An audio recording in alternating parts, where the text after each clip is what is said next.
तुम्ही कधी विचार केला आहे का, आई येडेश्वरीला येडेश्वरी हे नाव कसं पडलं?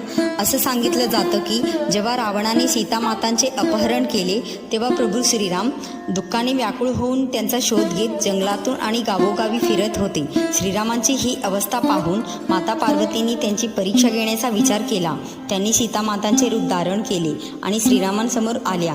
पण श्रीरामांनी त्यांना लगेच ओळखले आणि म्हणाले, तू सीता नाहीस, माझ्या वेदना पाहून धावून आलेली माझी वेडी आई आहेस. त्या क्षणापासून माता पार्वती आई येडेश्वरी म्हणून ओळखल्या जाऊ लागल्या.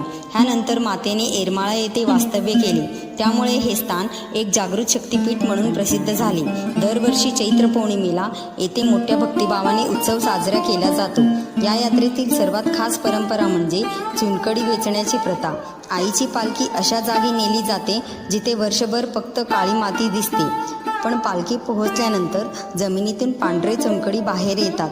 ह्याच चुनखडीने आईचे मंदिर रंगवले जाते आणि देवीच्या डोंगराची प्रदक्षिणा घातली जाते. म्हणूनच आई येडेश्वरीला भक्तांसाठी तळमळणारी आणि प्रेमांसाठी वेडी होणारी माय मानलं जातं.